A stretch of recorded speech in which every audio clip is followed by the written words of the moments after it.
So welcome So everyone. thank you, Nida. Yeah, you're most welcome, Hassan. Thank you, Balki, for taking the time out. I'd really like you to comment on जो CVs के बारे में आपने अपने experience से सीखा है. So please share that with our mentees. And अगर बीच में आप उनको cover letter and little things like कि फाइल का नाम सेव कैसे करना है और उस तरह की भी अगर आप एनेक्डोट्स के साथ शेयर कर सकें तो that'll be very helpful. Over to you, Hassan. हाँ, मेरे ख्याल से जब आप एक सीवी के बारे में सोचना शुरू करते हैं, इम्पोर्टेंट है, पहली चीज़ जो मैं आपको बताना चाहता हूँ वो ये है कि as a fresh law student या एज अ यंग लॉयर, अक्सर हम फील करते हैं कि क्योंकि अभी हमारे पास इतना वर्क एक्सपीरियंस नहीं होता, तो हमने सीवी में जो भी दिमाग में आता है, जो हमने कभी ज़िंदगी में किया है, वो लिख देते हैं हम। एंड आई फील लाइक ये अप्रोच गलत है। अगर एक फर्स्ट ईयर लॉ स्टूडेंट है और लेट्स से जब मैं पाकिस्तान में लॉ फर्म में काम कर रहा था और मेरे पास सीवी आए एंड अभी अभी आपने ग्रेजुएट की है और आपकी सीवी 3 से 4 पेजेस की है, तो ऑटोमेटिकली मुझे एक अनईजीनेस होगी ये सीवी देखते हुए, क्योंकि मुझे पता होगा कि ये सीवी जो है ये इन्फ्लेट की गई है, इसमें बहुत सी चीजें डाली गई हैं इसे बड़ा करने के लिए। तो पहला जो सबसे पहला पॉइंट मेरा आपके लिए है वो ये है कि सीवी का ये मकसद नहीं है, सीवी आपकी एक ऑटोबायोग्राफी नहीं है। सीवी का मकसद है कि एक वेरी कंसाइज वे में आप एक इंडिविजुअल को बताओ कि आपके पास क्या स्किल्स हैं और क्या एक्सपीरियंस है जिसकी बुनियाद पे उन्हें आपको हायर करना चाहिए। सो हर जॉब के लिए अक्सर एक अलग सीवी बनती है, उसमें इंफॉर्मेशन कुछ चेंज होती है।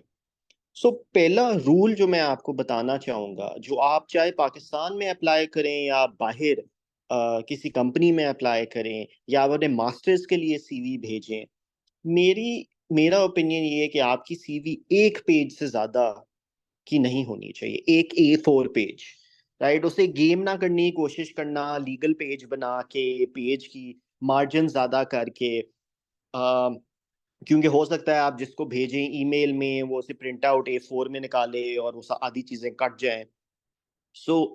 आपने बड़ा सिंपल स्टैंडर्ड फॉर्मेट फॉलो करना है। A4 पेज पे 1 पेज इन PDF आपने भेजनी है अपनी CV. Right, word word format में नहीं आपने भेजनी, ये प्लीज याद रखना। उसकी वजह क्या है? उसकी वजह ये है कि लेट्स से कि आप वर्ड फॉर्मेट में भेजते हैं, आपका वर्ड का वर्जन कोई और है, जिस बंदे के वो आप भेजते हैं वो जब खोलते हैं तो उनका वर्ड कोई और है, तो आपकी सारी फॉर्मेटिंग चेंज हो जाएगी और वो फिर बहुत बुरी लगेगी। PDF जब आप भेजेंगे आप इंश्योर कर रहे हैं कि जिस तरह आपको नजर आ रहा है दूसरे बंदे को भी उसी तरह नजर आता है। My first point is 1 page, well formatted CV, not more than that. Send it in a PDF. Right? This is my first point. अभी मैं सब्सटेंस पे आता हूँ, मगर पहले मैं ये फॉर्म की बातें करना चाहता हूँ, क्योंकि एक सीवी जो अच्छी लगती है देखने में वो मैटर करता है। अनफॉर्चुनेटली हम कह सकते हैं आइडियल वर्ल्ड में कि भाई ऐसी चीजें नहीं मैटर करनी चाहिए, बट वेल अनफॉर्चुनेटली करती हैं। राइट, मुझे याद है कि you know as as a teacher जब एग्जाम्स चेक करने होते थे तो आप खुद ही as as someone who marks exams recognise करते थे कि जो अच्छी राइटिंग वाला पेपर होता था वो आपको इंट्यूटिवली हमेशा बेहतर लगता था, इन एज अपोज टू जिसकी बुरी राइटिंग हो वगैरह। एंड इसलिए बहुत सारे जो आप एग्जाम्स होते हैं वो आप कंप्यूटर पे होते हैं। Right, so you type everything out, इस तरह की छोटी छोटी बायसेस निकालने के लिए। ये चीजें एक्चुअली एग्जिस्ट करती हैं और हमें इन चीजों को रिकग्नाइज करना चाहिए। प्लीज आप कोशिश करें, और आई एम श्योर निदा और आप लोग खुद अब इतने एबल हैं कि अगर आप ऑनलाइन जाएंगे, मैं आपको एक रेफरेंस दे देता हूँ, आप हार्वर्ड हार्वर्ड लॉ स्कूल की फ्री रिसोर्सेज हैं, सीवीज बनी बनी है वहाँ। आप उस टेम्पलेट को फॉलो करें, देखें कि वो किस तरह बनी हुई है, उसका फॉर्मेट जो है, उसका स्ट्रक्चर जो है, वो देखने में भी अच्छा लगता है और वो बड़े कोहेरेंटली बना हुए है, राइट। अक्सर कभी कभी सबसे बड़ा मसला जो मैं देखता हूँ जब लोग सीवीज भेजते हैं, उसमें इंफॉर्मेशन होती है सारी, मगर उसकी फॉर्मेटिंग बड़ी अजीब होती है। उसका टाइटल जो होता है वो लेफ्ट राइट कहीं हो रहा होता है, चीजें अलाइंड नहीं है मार्जिन्स के मुताबिक। सो ये छोटी सी चीजें हैं जिनका हमें अक्सर बताया नहीं जाता हमारी यूनिवर्सिटीज में। मुझे भी नहीं बताया गया था। देखिए, मैं यूसीएल से ग्रेजुएट किया लाहौर में, और जब मैं बाहर गया तो बहुत सारी चीजें मैंने सीखी कि जब आप लीगल राइटिंग करते हैं, उसमें सब्सटेंस तो एक चीज होती है, मगर किस तरह आप उसे डिस्प्ले करते हैं वो भी बहुत जरूरी होता है। चाहे आप सीवी बना रहे हैं, चाहे आप कोर्ट में डॉक्यूमेंट दे रहे हैं, आप एक ब्रीफ बना रहे हैं, इन सब चीजों में वो चीज मैटर करती है। सो ये तो आ गए फॉर्मेटिंग एंड एस्थेटिक्स, अब ये दो नुक्ते हमारे आ गए।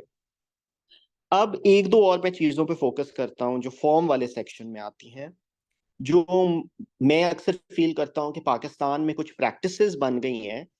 मुझे नहीं पता वो क्यों प्रैक्टिसेस बनी हैं, बट वो अननेसेसरी हैं। मैं ये नहीं कहूँगा वो गलत हैं, मगर वो अननेसेसरी हैं।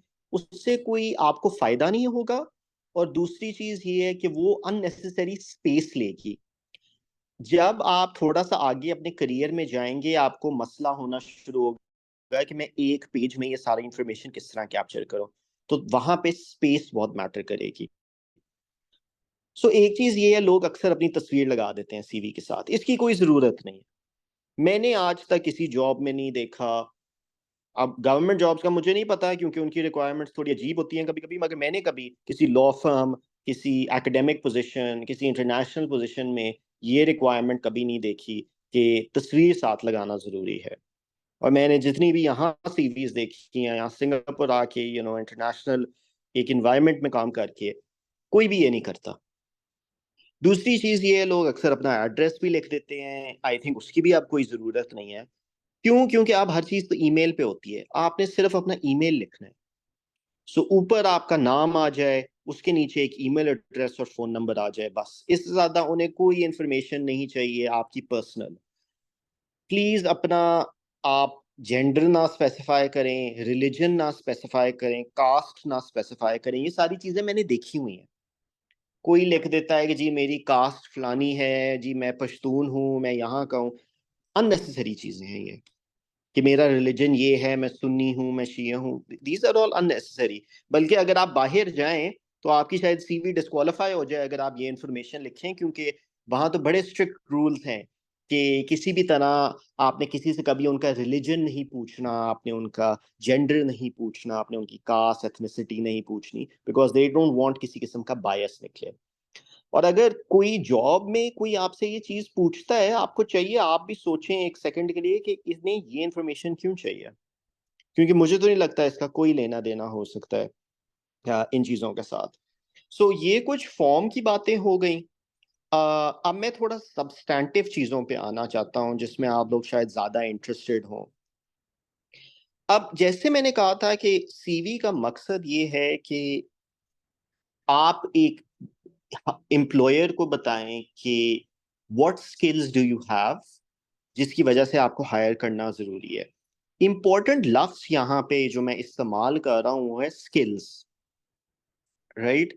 अब लेट्स से आपने एक लॉ फर्म में काम किया, आप उसके बुलेट पॉइंट्स बनाना चाहते हैं कि टू डेमोन्स्ट्रेट कि आपने वहां क्या किया। अब लोग अक्सर क्या लिख देते हैं, लोग लिख देंगे worked on litigation, civil and criminal litigation, ठीक।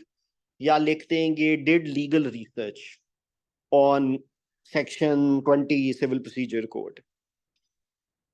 ये जो चीजें हैं ये एक्चुअली एक रीडर को कुछ सब्सटैंटिव नहीं बताते हैं कि आपने किया क्या है। कोई भी बंदा जिसने आज तक जिंदगी में लॉ फर्म पे काम किया है, उन्होंने ये चीजें की होंगी, राइट। ये नहीं बता रहे हैं कि आपने सीखा क्या है। You see the difference. ये बता रहे हैं कि आपने लॉ फर्म में आपकी टास्क क्या थी, आपने बताना है आपने सीखा क्या है, कि आप क्या कर सकते हो। इसका क्या मतलब है कि आपने लीगल रिसर्च की, राइट? इसका क्या मतलब है कि आपने सिविल और क्रिमिनल लिटिगेशन पे काम किया? क्या आप कोर्ट जाते थे? क्या आप ड्राफ्टिंग करते थे? क्या आप खुद जाके आर्ग्यू करते थे? सो जब आप एक बुलेट पॉइंट बना रहे हैं, ये ऑब्वियस चीजें बताने की जरूरत नहीं है।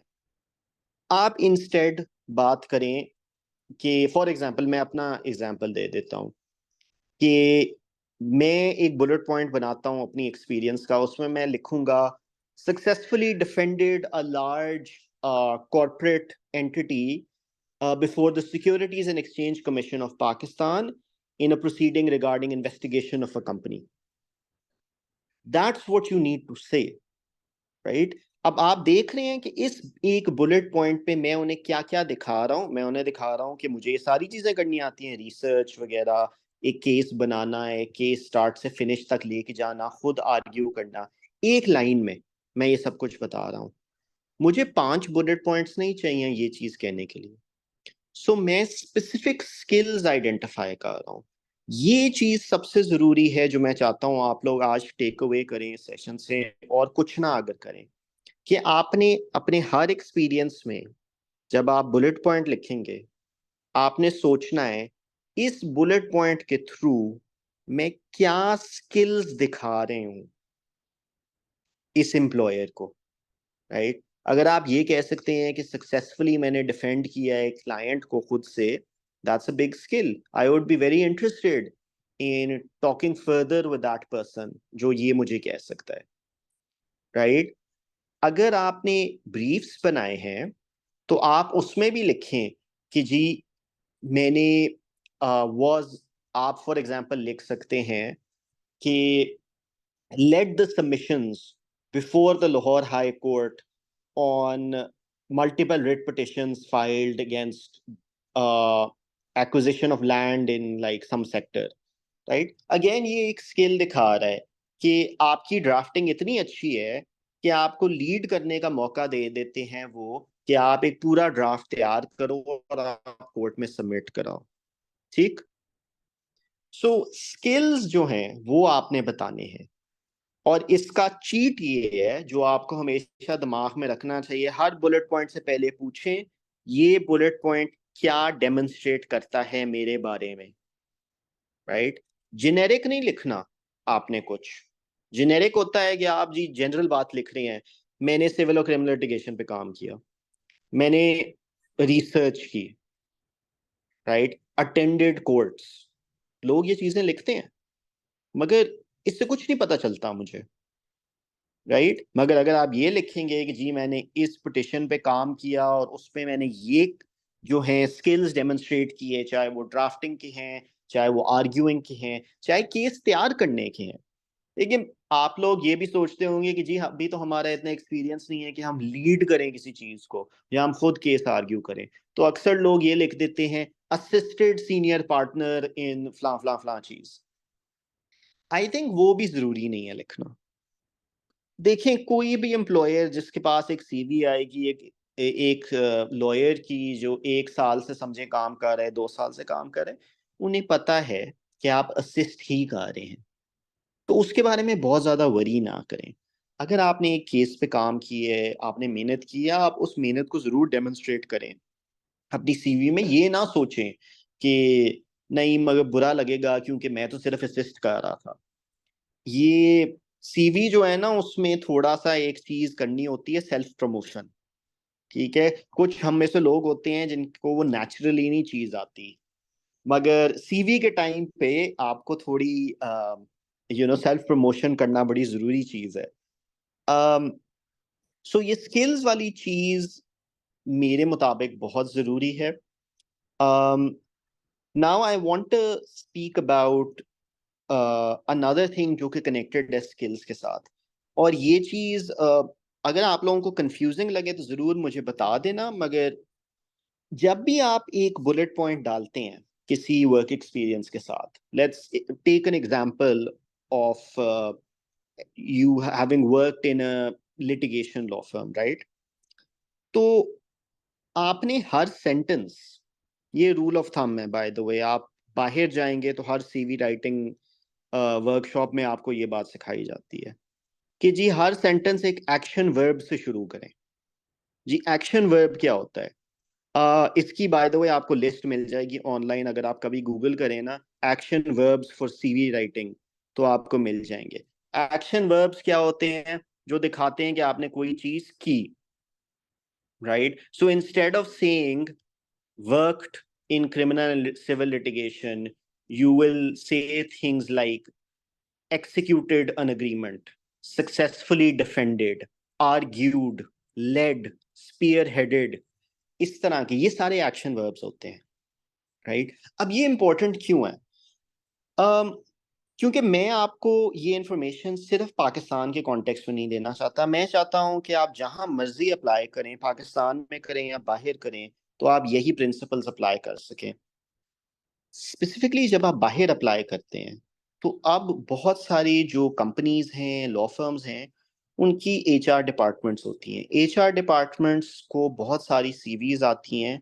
वो पहले उन सीवीज को जनरली एक कंप्यूटर सॉफ्टवेयर के थ्रू रन करते हैं, और वो कंप्यूटर सॉफ्टवेयर जो है वो आइडेंटिफाई करता है कि ये एक सीवी जो है वो मिनिमम रिक्वायरमेंट्स भी मीट करती है जो ये कंपनी चाहती है। और फिर वो सिर्फ एक शॉर्ट लिस्ट ऑफ सीवीज आगे करते हैं एचआर को, जिसको एक एक्चुअल ह्यूमन बीइंग फिर पढ़ता है। अब उस प्रोसेस के थ्रू जाने के लिए कुछ रूल्स हमें फॉलो करने पड़ते हैं। उनमें से एक रूल ये है एक्शन वर्ब्स वाला, क्योंकि वो उस सॉफ्टवेयर को ये चीजें सही लगती हैं। सो अगेन, अगर आप ऑनलाइन जाएंगे, अगर आप ये हार्वर्ड लॉ स्कूल वगैरह के फॉर्मेट्स देखेंगे, आप देखेंगे हर एक बुलेट पॉइंट एक पर्टिकुलर तरीके से शुरू होता है। जिस तरह मैंने कहा है, लेड, एक्सिक्यूटेड, डिफेंडेड, जो दिखाता है कि मैं आपने कुछ किया, इंस्टेड ऑफ इस तरह दिखाना कि आप बस वहां थे और लोग काम कर रहे थे, राइट? अगर मैं कहूँ worked in the civil and criminal litigation department, that doesn't really show कि मैं कुछ कर रहा था, राइट? सो ये दूसरा मेन पॉइंट हो गया।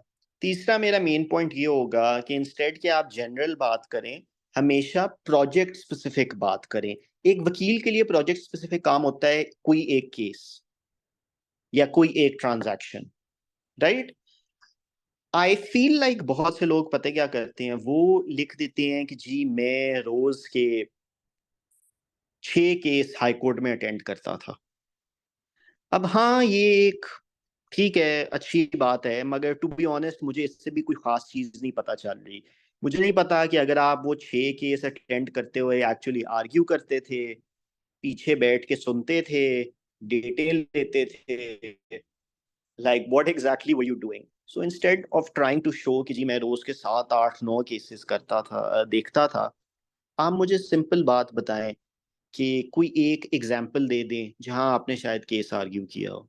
कोई एक एग्जाम्पल दे दें जहां आपके हाथ की बनी हुई रिसर्च जो है that was used in developing a litigation strategy, right? या आप मुझे एग्जाम्पल दें कि आपने एक रिट पिटिशन ड्राफ्ट किया, आपने पूरा एक सिविल सूट ड्राफ्ट किया फ्रॉम स्क्रैच। ये स्किल ज्यादा जरूरी है मेरे लिए। If I am, let's say मैं हायर कर रहा हूँ एंड मुझे पता है कि यार 2 साल के एक्सपीरियंस वाला बंदा मुझे चाहिए, तो मैं क्या देखना चाहता हूँ? मैं पता है क्या देखना चाहता हूँ? मैं देखना चाहता हूँ कि ये जो हायर है ये मेरा कितना टाइम बचाएगा, right? How can you prove that to me? अगर मुझे आपकी सीवी देख के पता चल रहा है कि अच्छा ये जो है, ये एक सिविल सूट जो है स्टार्ट टू फिनिश खुद से बना लेते हैं, ये तो बड़ी अच्छी चीज है, मेरा मेरा बड़ा काम बच जाएगा। ऑलरेडी आपको एक प्लस पॉइंट मिल गया है। अच्छा, मुझे पता चलता है कि अच्छा आप तो सिविल कोर्ट्स रेगुलरली जाके आपको पूरा प्रोसीजर वगैरह पता है, वहाँ क्या होता है, क्या स्टार्ट टू फिनिश ट्रायल किस तरह चलती है। Again, if you can show that to me in your CV, that's a very powerful point. अगर आप ट्रांजैक्शनल साइड पे जा रहे हैं और अगर आप मुझे दिखा सकते हैं कि आपको बेसिक अग्रीमेंट कोई ड्राफ्ट करना आता है, again that's a plus point, right? But just saying कि जी मैं रोज के 6 से 7 केसेस अटेंड करता था, वो मुझे कुछ खास दिखाता नहीं है। क्योंकि वो, आई मीन, इसका मतलब तो ये भी हो सकता है कि आप बस कंपनी करते थे, right? So make sure you are specific. Showing specific skills जो कि एक लॉयर को दिखा सकता है अगर आप पाकिस्तान में अप्लाई कर रहे हो कि जी बहुत सारा काम आप मुझे दे सकते हैं, right? That's the question you need to be asking yourself and that's the information you should be putting in there. So going back to my earlier point कि आप कंसाइज रखें, एक पेज पे रखें. देखिए अगर आप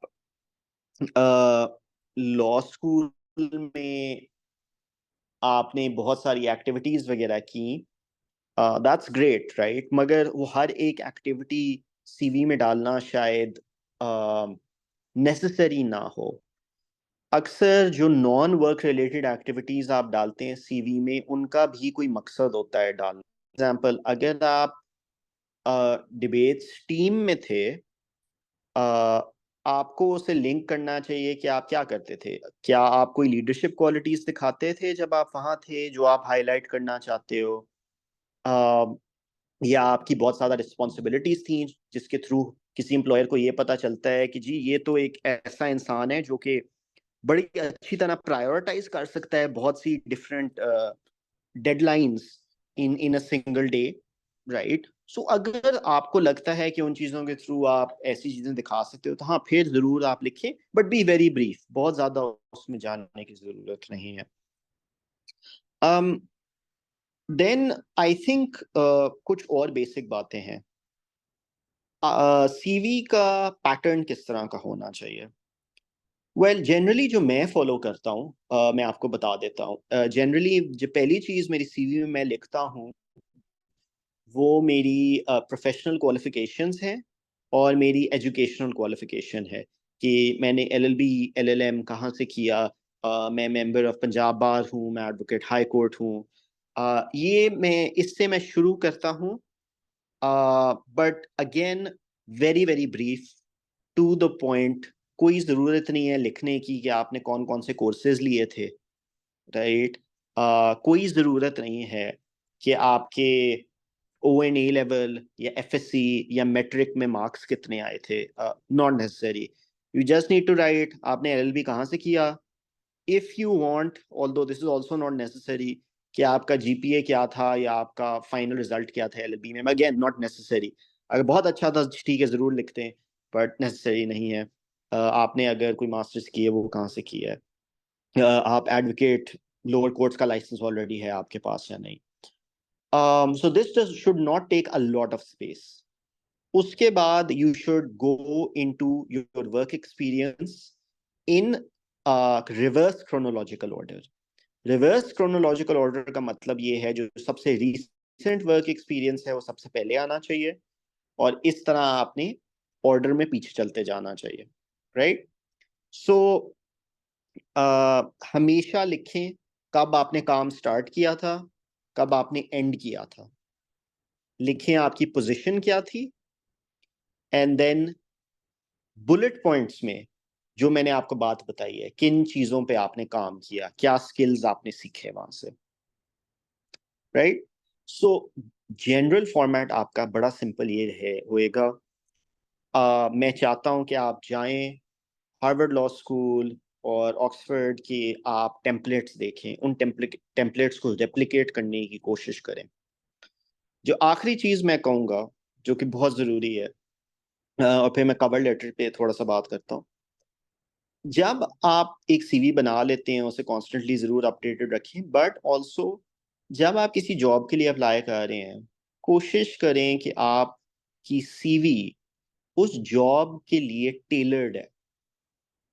मतलब कि ये ना करना कि एक सीवी आपने कभी बना ली और बस वही आप हर जॉब के लिए यूज़ कर रहे हैं. देखिए अगर आप एक ट्रांजैक्शनल लॉ फर्म में अप्लाई कर रहे हैं आपको सीवी थोड़ी सी चेंज करनी पड़ेगी. आपको शायद डिफरेंट स्किल्स की बुलेट पॉइंट्स बनाने पड़े. अगर आप एक लिटिगेशन फर्म में काम करना चाह रहे हैं आपको शायद थोड़ा सा उसे चेंज करना पड़े. अगर आप एक एकेडमिक लीगल जॉब के लिए अप्लाई कर रहे हैं, लेट्स से आप निदा को अप्लाई कर रहे हैं निदा के साथ काम करने के लिए, तो आपको थोड़ा सा टेलर करना पड़ेगा उसकी रिक्वायरमेंट्स के मुताबिक. ये रिक्वायरमेंट्स आपको किस तरह पता चलेंगी? वेल लेट्स से आपने लिंक्डइन पे या कहीं ऑनलाइन आपने एक जॉब ओपनिंग देखी. उस जॉब ओपनिंग के अंडर एक डिस्क्रिप्शन होती है कि हमें इस तरह का इंडिविजुअल चाहिए. वहां अक्सर टर्म्स लिखी होंगी, लैंग्वेज लिखी होगी कि नीड समवन जो कि लेट्स से टफ डेडलाइंस पे काम कर सकता है। आप अपनी सीवी में वो कहीं डालें जो वो चीज दिखाती है। एक तरफ आप जॉब डिस्क्रिप्शन रखें, एक तरफ आप अपनी सीवी रखें, और मेक श्योर करें कि आपकी सीवी उन पॉइंट्स को हिट कर रही है जो वो जॉब डिस्क्रिप्शन चाहती है। So tailor your CV for the job you are applying for. Okay. अच्छा, जहां तक कवर लेटर की बात है, लोग कभी कभी कवर लेटर से थोड़ा सा इंटिमिडेट हो जाते हैं, मगर to be honest cover letter के मेरे मुताबिक 3 पैराग्राफ्स हैं जिसके थ्रू आप बड़े इजीली क्रैक कर सकते हो कि एक अच्छा कवर लेटर किस तरह लिखना है। पहला पैराग्राफ एक ब्रीफ इंट्रोडक्शन, आप कौन हो, आपने क्या किया है, और a very I don't know अगर आप लोगों ने कभी टर्म सुना है, एलिवेटर पिच। एलिवेटर पिच होती है कि अगर आप एक एलिवेटर के अंदर किसी को आपने अपने बारे में बताना हो तो आप क्या क्या कहेंगे, राइट? और बहुत थोड़ी ड्यूरेशन में आपने अपने आप के बारे में चीजें बतानी होती हैं। सो पहला paragraph is just who you are and what you have done and why that is relevant to the job you are applying for. Simple, right? The second paragraph should be why are you right for this job. ठीक। So यहाँ पे फिर से बड़ा brief चीज आ गई कि okay let's say कि आप एक जॉब एक लॉ फर्म के लिए अप्लाई कर रहे हैं, गवर्नमेंट डिपार्टमेंट के लिए अप्लाई कर रहे हैं जो नैब का बहुत काम करते हैं। सो आप सेकंड पैराग्राफ में लिखेंगे कि जी मेरा प्रायर एक्सपीरियंस जो है working in white collar matters in which I have represented clients before the NAB courts and successfully prepared briefs, या appeared, या briefed clients, मेरी clients के साथ interaction हुई है, that makes me an ideal candidate for this position as I already demonstrate the skills that will be needed to succeed in this position, right? So second paragraph is about why are you right for this job, right? And the third paragraph is about why are you interested in this job. So आप फर्क देख रहे हैं, पहला who you are which is general, मैं यहाँ से पढ़ा, मैं मेरा इतने सालों का एक्सपीरियंस है, मैंने पहले इस फर्म में काम किया। सेकंड आ गया कि जी मेरे ख्याल से मेरे अंदर ये काबिलियत है जिसकी वजह से मुझे हायर आपको करना चाहिए। थर्ड आ गया मैं इधर इसलिए काम करना चाहता हूँ। अब ये जो थर्ड वाला पैराग्राफ होते हैं इसमें लोग अक्सर ये गलती करते हैं कि वो बड़ी जनरल बातें लिख देते हैं कि जी आपकी फर्म दुनिया की सबसे कमाल फर्म है इसलिए, या अगर अक्सर लोग ये पर्सनल स्टेटमेंट जब मास्टर्स वगैरह के लिए लिखते हैं तो ये गलती करते हैं कि वो कहते हैं मैं इस यूनिवर्सिटी इसलिए जाना चाहता हूँ क्योंकि इट्स द बेस्ट। चलो ये आप शायद हर यूनिवर्सिटी टॉप किसी यूनिवर्सिटी के बारे में कह सकते हो, स्पेसिफिकली ये जगह क्यों? क्या कोई वहाँ ऐसा लॉयर है जिससे आप बड़े इंस्पायर होते हैं? क्या उनकी रेपुटेशन मार्केट में बड़ी अच्छी है कि वो बड़ा कुछ सिखाते हैं, etcetera, right? So be a bit specific, ये दिखाने के लिए कि आपने भी थोड़ी सी रिसर्च की है, आपको पता है what you want, right? People like individuals who have some degree of certainty and understanding कि वो क्या चाहते हैं इस एक्सपीरियंस से, राइट? सो ये 3 पैराग्राफ्स आपका कवर लेटर बनाते हैं। अब अगर हाँ उस पर्टिकुलर जॉब डिस्क्रिप्शन में कोई एडिशनल चीज लिखी है वो जरूर आप डालें, बट फॉर्मूला ये है। और अगेन कवर लेटर मेरे मुताबिक भी 1 पेज से ज्यादा नहीं होना चाहिए। अच्छा, मैं अब काफी कुछ मैंने बोला है, मैं चाहता हूँ कि कोई आप लोग सवाल पूछें, उससे भी काफी कुछ निकल आए आंसर्स, बिकॉज अक्सर होता है कि आप लोगों के दिमाग में कुछ ऐसे क्वेश्चंस होते हैं जिनके बारे में हम उस वक्त इतना नहीं सोच रहे होते। सो निदा, आई डोंट नो अगर आप लीड करना चाहेंगी, थोड़ा सा डिस्कशन हो जाए इस पे। हाँ बिल्कुल, आई थिंक हसन अभी तक तो आपने इतना अच्छा स्टेप बाय स्टेप एक एक बात समझाई है which has made things very clear. मतलब मैं चाहूंगी कि if students have specific questions तो वो they can raise their hand और they can simply just unmute themselves and have that conversation, so that it's not very formal. I mean, I just want them to feel easy and be able to just get into the conversation. वो तो अभी अगर किसी ने कुछ पूछना है या बात करनी है, कमेंट करना है, तो प्लीज पूछ लो, otherwise I have something that I want to ask Hasan. Yes, I have a question. जैसा कि सर आपने कहा कि कोर्सेज का मेंशन करना जरूरी नहीं है, सो एज स्टूडेंट्स हमारे तो इतना एक्सपीरियंस भी नहीं होता कि हम सिर्फ थोड़ा सा एक्सपीरियंस लिख के एंड देन सीवी को कंक्लूड कर दे. सो डोंट यू थिंक कि हमारा एज स्टूडेंट्स कोर्सेज का लिखना जरूरी है? सो मैं समझता हूँ जो ये बात है कि हम स्टूडेंट जब होते हैं हमारे पास इतना एक्सपीरियंस नहीं होता. देखें, courses, it goes back to जो मेरा इनिशियल पॉइंट था, राइट? जो भी चीज आप सीवी में डालते हैं उसका कोई मकसद होना चाहिए, राइट? आप ये चीज क्यों बता रहे हैं दूसरे बंदे को? क्योंकि मैंने बहुत सारी सीवीज ऐसी भी देखी हैं जिसमें चीजें लिखी होती हैं एंड मुझे यही फीलिंग होती है कि अच्छा ये सिर्फ इसलिए लिख दिया है लंबा करने के लिए. सो मेरे मेरे मुताबिक कोर्सेज सिर्फ तब रेलेवेंट हैं अगर उस पर्टिकुलर जॉब के लिए आप दिखाना चाहते हो कि आपकी एक बेसिक अंडरस्टैंडिंग है, right? So I will give you an example.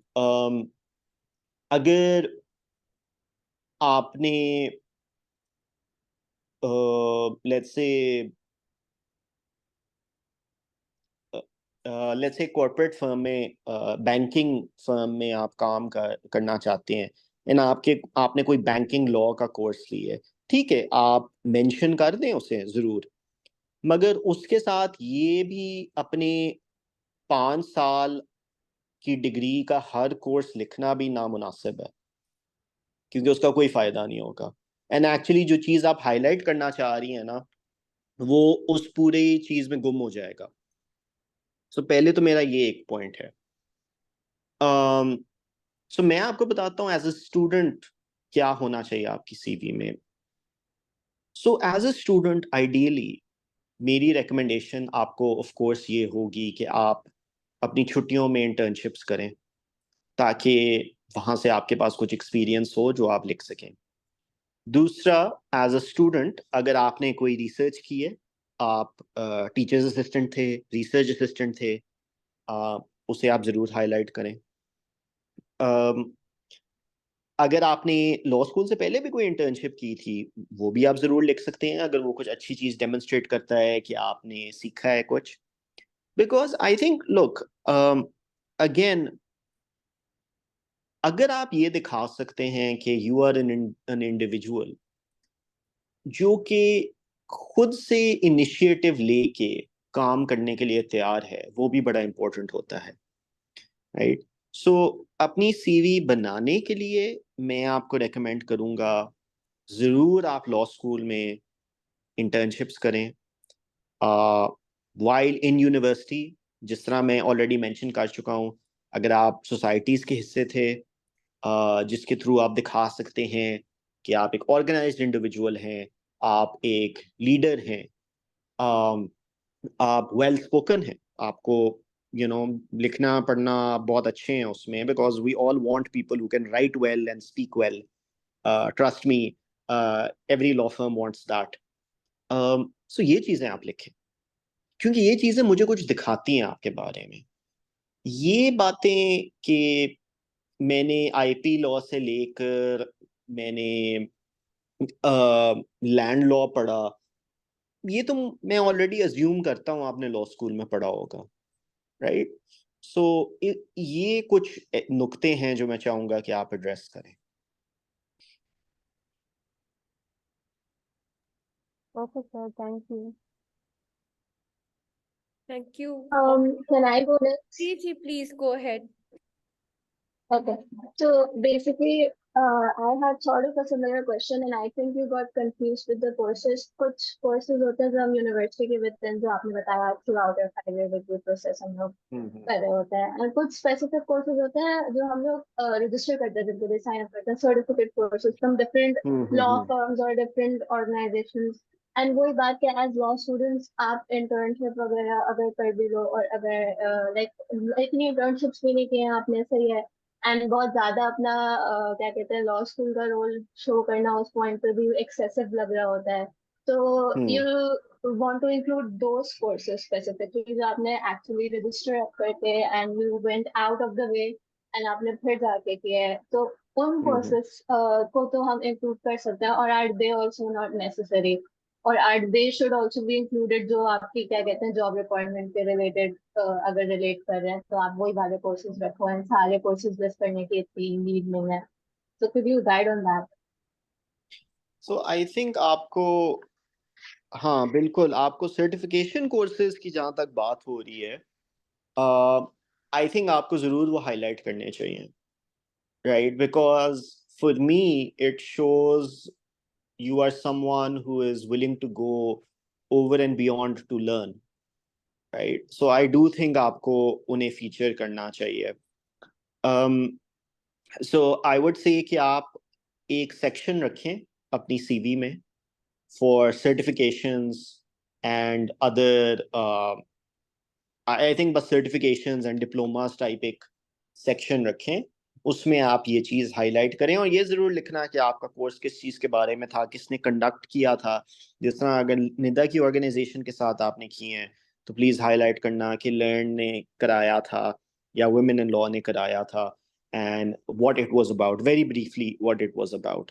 Because yes, if I was reading that CV I would think कि you're someone जो कि genuinely interested है in the legal system and generally interested in learning.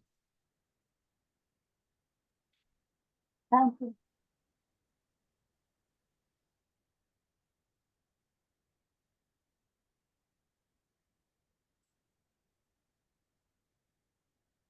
Nida आपका एक उसमें सवाल था। हाँ मेरा सवाल था हसन, अभी ना फॉर्मेट की भी आपने पीडीएफ की भी बात की, अब बहुत ज्यादा हम देख रहे हैं कि एक तो आर्टिफिशियल इंटेलिजेंस का भी यूज हो रहा है in developing CVs, and also softwares like Canva and all of that, तो उसके अंदर मतलब पीडीएफ फॉर्मेट में ही आप डाउनलोड कर सकते हैं चीजें, लेकिन I have seen that a lot of people are using these more, जिसे कह लें modern platforms of developing the CV, और जरूरी नहीं है कि उसमें फूल बूटे हो, sometimes those are actually very nice and formal as well, यानी टेम्पलेट आपको बहुत अच्छा फॉर्मल भी मिल सकता है, बट आई मीन उसमें ये है कि इंफॉर्मेशन आपकी इंस्टेड ऑफ बीइंग इस तरह एक ही पेज पे अगर आपने ऑर्गेनाइज करनी हो तो एट टाइम्स वो काफी बेहतर तरीके से आप इस तरह के प्लेटफॉर्म्स पे कर सकते हो। तो उस हवाले से आई वांटेड टू नो कि कोई डेवलपमेंट्स हैं, और what are, how are those kind of CVs perceived when recruiters see them, या वो सिर्फ जो ट्रेडिशनल ब्लैक एंड वाइट जो वर्ड फाइल को पीडीएफ में कन्वर्ट करके आपने बनाया होता है वो उसी के ऊपर ट्रेंड है? बिकॉज बहुत सारे बच्चों को भी खास तौर पे अब मैंने देखा है कि they are using very innovative ways to showcase themselves, and a lot of time people are now asking for videos also, like they don't want your CV but they would want you to send a 2-minute video of talking about yourself or something. तो ये मैं बात कर रही हूँ scholarships के लिए या further applications के लिए, not just always from the perspective of work but higher educational opportunities में इस तरह की इनोवेटिव चीजें रिक्रूटर्स के एंड से भी हम देख रहे हैं। सो आप किस तरह से देखते हैं, where do you see the future of this whole CV business going? क्या ये ऑब्सोलीट तो नहीं हो जाएंगे in days to come? And then I have another question, but आप पहले ये आंसर कर ले।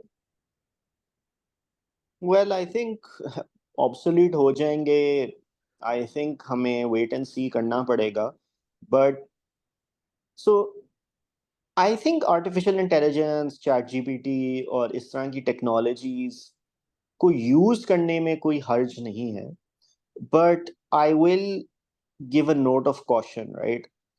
देखें, ये जो टूल्स हैं they are good as assistants, they are not good at generating original content. फर्क ये है कि अगर आप एआई को जाके कहें कि जी मुझे एक सीवी जनरेट कर दें for position at a law firm, generate तो वो कर देगा, बट क्योंकि उसे खुद से बहुत सी चीजें इन्वेंट करनी पड़ रही हैं, it will be very bad. and you can tell that a human being did not write it. Chat GPT जैसे टूल्स आप यूज करें, फॉर एग्जांपल जब आपने सीवी एक बना ली है खुद से, और लेट्स से कि आपकी 1 पेज पे नहीं आ रही या आपको समझ नहीं आ रही कि जी ये मैं बुलेट पॉइंट किस तरह समराइज करूं या एक्शन वर्ब अब इधर क्या यूज करूं, तो हाँ फिर आप as an assistant ChatGPT में डालें, आप कहें कि जी ये जरा मुझे समराइज कर दो पॉइंट, इसमें कोई हर्ज नहीं है। And that's actually the smart way to use AI. जो दूसरा आपका पॉइंट है, देखें लॉयर्स, पहले मैं लॉयर्स की बात करता हूँ। लॉयर्स जो है ना वो बड़े कंजर्वेटिव लोग होते हैं, ठीक है, तो उन्हें कुछ हो सकते हैं जिनको पसंद हो कि आप बड़े आउट ऑफ द बॉक्स तरीके से आपने एक सीवी बनाई है, मगर कुछ हो सकते हैं जो कहें कि ये क्या है, right? So I think the answer to your question will really depend on who you ask. Frankly, मुझे इतना इशू नहीं है अगर मुझे कोई सीवी आ जाए जो कि थोड़ी सी डिफरेंट लगती हो, as long as उसमें इंफॉर्मेशन सही हो, it's easy to read, information सारी उसमें इन्वॉल्व है, it's not too long. I think अगर आप एक डिफरेंट फॉर्मेट में बनाते हो, उसमें आपको एक दो चीज़ें दिमाग में रखनी चाहिए। एक कि at the end of the day बहुत ज़्यादा फ्लैशी होने की ज़रूरत नहीं है, बहुत ज़्यादा रंग बिरंगी नहीं होनी चाहिए, हाँ, बिकॉज इट डिस्ट्रैक्ट्स ऑफन। दूसरा, उसमें जो इंफॉर्मेशन है it should be easy to read. So अब जो बहुत सारे टूल्स आ गए हैं, एक चीज़ वो ये भी करते हैं कि वो इस तरह फॉर्मेट कर देते हैं कि आप बहुत ज़्यादा इंफॉर्मेशन भी डाल सकते हो। उसका मसला ये होता है कि then it's no longer easy to read. Information तो बहुत ज़्यादा है उसके अंदर, मगर आपके पास इतना टाइम ही नहीं है कि आप इतना गौर से एक सीवी को पढ़ो। मोस्ट ऑफ द टाइम आप सीवी पे बहुत कम टाइम लोग स्पेंड करते हैं जो पढ़ रहे होते हैं एक्चुअली। सो उन्हें क्योंकि एक पर्टिकुलर फॉर्मेट फेमिलियर हो जाता है तो प्रेफर उसे वो करना शुरू हो जाते हैं। देखिए, जब मैं अपने एलएलएम के लिए गया तो हमारी यूनिवर्सिटीज़ तो इन चीज़ों में बहुत पीछे हैं। मेरा अभी दाखिला ही हुआ था तो मुझे ईमेल्स आना शुरू हो गई थी यूनिवर्सिटी से कि आप अपनी सीवीज बनाना शुरू करें, क्योंकि वहाँ यूनिवर्सिटीज़ को बहुत मैटर करता है कि आपको जॉब्स मिलें ग्रेजुएशन के बाद, एंड हमें भेजें रिव्यू वगैरह के लिए, एंड वो टेम्पलेट्स भी भेजते हैं। अब वो तो बड़े स्ट्रिक्ट होते हैं, वो कहते हैं कि इसी टेम्पलेट के मुताबिक आपने बनानी है सीवी, राइट? और अमेरिकन लॉ फर्म्स तो आप इतनी आदी हो गई हैं उस टेम्पलेट की कि मुझे लगता है उसके अलावा आप उन्हें कुछ भेज दो तो वो शायद हैरान परेशान हो जाएं। So I think if I was to give advice, मेरी जनरल एडवाइस ये होती है किसी भी चीज के बारे में, चाहे मैं एक प्लीडिंग ड्राफ्ट कर रहा हूँ, आर्ग्यूमेंट बना रहा हूँ, सीवी बना रहा हूँ, simpler is always better, right? So use करें जौन सा भी आपको फॉर्मेट सही लगता है, but keep it simple, keep it easy to read, and make sure that it is tailored to the job you are applying for, right? So बहुत ज़्यादा उसमें फ्लैश एंड सब्सटेंस डालने की ज़रूरत नहीं है। ये 3 चीज़ें मगर बहुत ज़रूरी हैं। अच्छा, another question I have is कि now at times कुछ certain opportunities के लिए कुछ repositories भी बनी होती हैं, in the sense कि आपने उनके पोर्टल में जाके ही वो information feed करनी होती है। वहाँ तो I mean that's a different situation altogether। तो उसमें आप अपने जाहिर है you have to follow the instructions and the meet the requirements of that particular platform as well। But how can your CV kind of then support you, या आप उस पे क्या मतलब you want to reflect on that? तो आई think कि उससे tackle करने का तरीका यही होता है कि अगर आपके पास ऑलरेडी एक सीवी में वो सारी इंफॉर्मेशन मौजूद है, it's much easier to input it into portal में जो फील्ड्स होती हैं, राइट? सो आई थिंक कि at the end of the day जो उनके वो सवाल वगैरह होते हैं, पास्ट वर्क एक्सपीरियंस बताएं, उसमें चीजें तो आपने एग्जैक्टली वही लिखनी होती हैं जो आप एक सीवी में लिखते हैं, राइट? ऑल्दो अब तो काफी पोर्टल्स ये भी कहते हैं कि आप अपना सीवी अपलोड कर लें, वो खुद ही एआई उसे पार्स करके वो इंफॉर्मेशन डाल देगा into the fields. So I think having a constantly updated CV is always useful, ताकि आप ये जो प्रोसेसेस होते हैं इन्हें जल्दी कर सकते हैं, you don't have to think too much about it. So that's how I tackle it. To be honest, I think वो information अगर आपके पास पहले से हो, so it just makes it easier because it's the same information you'll be putting there as well. Right. Finally, I want to ask you, Hassan, कि CVs अब जैसे LinkedIn है आपका एंड आपका और सोशल मीडिया जो भी डिजिटल फुटप्रिंट होता है, वो किस हद तक लाइक आप यूज कर सकते हो to use in your CV also, and then generally we know that employers sometimes do look at a person's digital footprint. तो उस हवाले से मतलब कोई होनी चाहिए unity and like consistency in what you are saying in your CV and what's there on your LinkedIn, and how can sort of that be balanced, and what should your digital footprint look like in such scenarios? I think कि अब काफी common हो गया है कि लोग LinkedIn पे देखते हैं and they do search for people on LinkedIn, specially अगर आप बाहर अप्लाई करें. बाहर तो हमेशा वो लिंक्डइन पे भी देखेंगे आपकी प्रोफाइल. पाकिस्तान में अभी इतना कॉमन नहीं है, बट बाहर डेफिनेटली वो देखेंगे. पाकिस्तान में वो कभी कभी होंगे तो कि टिकटॉक और ऐसे फोरम्स पे आप हैं. हाँ हाँ, वो भी शायद वो चेक करते हो. I swear that so I think कि LinkedIn, you should have a LinkedIn. That's my opinion. I think it should have the same information that you are displaying on your CV. Although LinkedIn पे आपके पास थोड़ी सी leeway है ज़रा ज़्यादा information दिखाने का, published articles and stuff की space होती है. But most people do look at LinkedIn. So I would encourage you to keep one and keep it updated.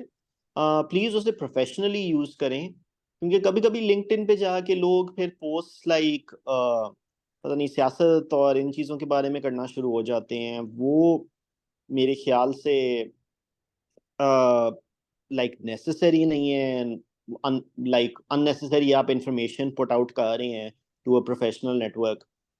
So I think you should have a LinkedIn with, at the very least, your educational qualifications and your past work experience. Even अगर आपने उसे fully flesh out नहीं किया, क्योंकि अगर आप कभी बाहर अप्लाई करें, a lot of companies are now saying कि just tell us आपकी LinkedIn profile क्या है, and वो CV मांगते भी नहीं है. So I think just to be prepared for all of that, you should start and keep it maintained. मैं एक और चीज़ मैं ये कहना चाहूँगा, नहीं तो थोड़ा सा going back to our original topic, कि मैं ये भी हाईलाइट करना चाहूँगा यहाँ सबको कि अपनी सीवी में अपने सॉफ्ट स्किल्स भी ज़रूर हाईलाइट करें. सो सॉफ्ट स्किल्स होते हैं इस तरह की चीज़ें कि ओके, आपको माइक्रोसॉफ्ट वर्ड अच्छी तरह इस्तेमाल करना आता है, रियली इम्पोर्टेंट. आपको नेगोशिएट करना आता है किसी के साथ, क्योंकि आपको शायद क्लाइंट्स वगैरह के साथ करना हो. टेक्नोलॉजी आप कैसे यूज करते हैं, कितने अडेप्ट हैं at using those things. So soft skills are also very important. So please उन्हें भी हाईलाइट करें अपनी सीवी में. और मैं देख रहा हूँ एक क्वेश्चन है कि क्या, अगर मरियम की तरफ से, कि अगर हम everything in one single format करें तो फ्लडेड तो नहीं लगेगा. नहीं नहीं लगेगा अगर आप सही तरह करें उसे, right? Again, if you look at the formats for CVs जो मैंने आपको रेकमेंड किए हैं, आप नोटिस करेंगे कि एक पेज बहुत अच्छा भी लग सकता है और उसके अंदर कंप्लीट इंफॉर्मेशन भी प्रोवाइड हो सकती है. आप देखिए, मैंने आपको कहा था मुझे 10 साल हो गए हैं, मेरी सीवी अभी तक एक पेज पे है. हालांकि मेरी बड़े आराम से अगर मैं चाहूँ 2 पेज पे जा सकती है, 3 पेज पे जा सकती है, बट है वो 1 पेज पे। So again I really do encourage you कि आप वो कंसाइज लैंग्वेज यूज करना सीखना शुरू कर दें। अच्छा, एक और इम्पोर्टेंट बात मैंने पूछी हसन, मैंने जो एटलीस्ट अपने एक्सपीरियंस में देखा है ना, लॉट ऑफ टाइम्स मुझे जब सीवी आता है ना तो उसका जो फाइल नेम होता है ना, उफ, मैं इतना हम्म। सड़ जाती हूँ because people don't have the basic sort of sense कि हम्म। उन्होंने किस नाम से उसको सेव करना है और किस तरीके से अपना इवन जो ईमेल का सब्जेक्ट होता है, कोल्ड ईमेलिंग क्या होती है, फॉलो अप कब करना है, हम्म। यानी ये वाली बेसिक चीजें, और फॉलो अप सपोज करना कैसे है उन चीजों को। A lot of times again बहुत वाइनिंग भी मैंने देखी है ईमेल्स के अंदर। आई थिंक प्रोफेशनल कम्युनिकेशन में सीवी के अलावा भी इतनी चीजें आती हैं, but to just to stay focused on the CV itself, तो बड़ी हद है ईमेल का जो सब्जेक्ट लाइन होता है और जो फाइल का अपना नाम होता है उसके ऊपर प्लीज आप थोड़ा सा बता दें इनको कि किस किस तरह सेव करते हैं आपने अपनी फाइल। हाँ बिल्कुल।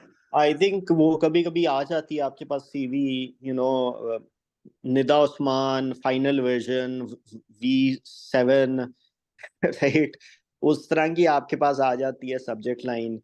तो देखिए बड़ा आसान है, आपका नाम और आगे बस रेज्यूमे लिखते हैं, दैट्स इट, वेरी सिंपल। ये टाइटल होना चाहिए आपकी सीवी का।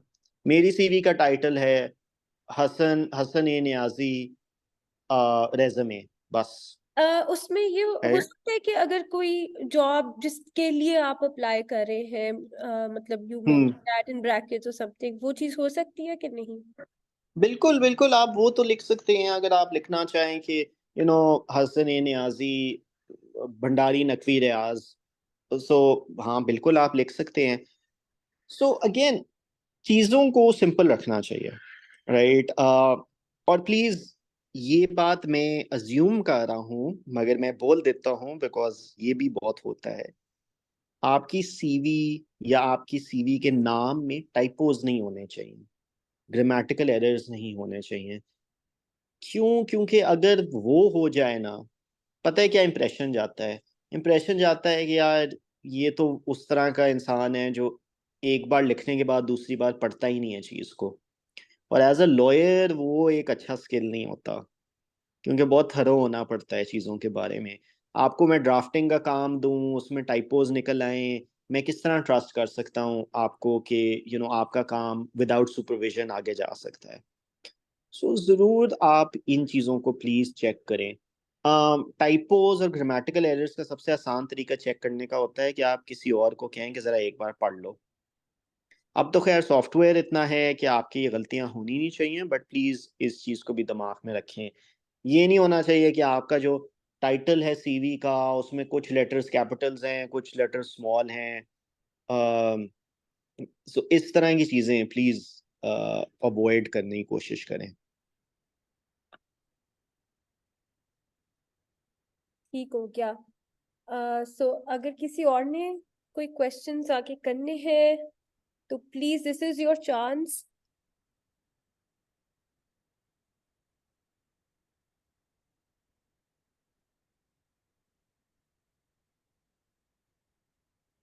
Okay, I don't think that they have any more questions. But Hassan, thank you so much for your time and for sharing this insightful, like tips and जो भी आपका experience है, बहुत valuable है, and I hope that all of them have learned something from it. अगर आप में से कोई इनको फीडबैक देना चाहता है या कोई comments on today's session, तो please by all means you guys can do that as well. Otherwise, we'll call it a day. हाँ नहीं बिल्कुल, थैंक यू निदा। और अगेन मैं आप सबको इनकरेज करूँगा कि ऑनलाइन ज़रूर देखें डिफरेंट फॉर्मेट्स। लॉयर्स के लिए बहुत से रिसोर्सेज एग्जिस्ट करते हैं अब ऑनलाइन, उससे खुद भी अपने ओपिनियंस मेक करें। देखें हमारे भी यूनिवर्सिटीज़ ने हमें नहीं सिखाया था सीवी लिखना। जब मैं यूसीएल से ग्रेजुएट किया था मैंने भी ऑनलाइन देख देख के लोगों से हेल्प मांग के बनाया था। तो इसमें कोई हेसिटेशन की बात नहीं है किसी से हेल्प मांगना या हेल्प लेना। That. अब मैं अगली असाइनमेंट इनको यही दूंगी कि अपना सीवी मुझे ठीक से बना के लेट्स सी हाउ दे हाँ डू। जी बिल्कुल बिल्कुल। और अगर आप चाहें निदा, आप मुझे मेरे साथ भी शेयर कर सकती हैं, मैं भी कुछ कमेंट्स दे सकता हूँ, कोई प्रॉब्लम नहीं ऐसी।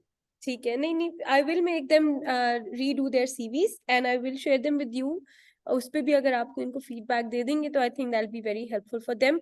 वैसे कल हमारी कल और परसों 2 ही दिन रह गए हमारी इस मेंटोरशिप कोहॉर्ट के, but I think that they should be able to complete this task at least. And on Wednesday, I will be giving them the final feedback on their performance after their performance evaluation as well. So uske andar we can give them the feedback on their CVs. So on that note, I want to thank you, Hassan, for joining us, and I'm going to stop the recording now.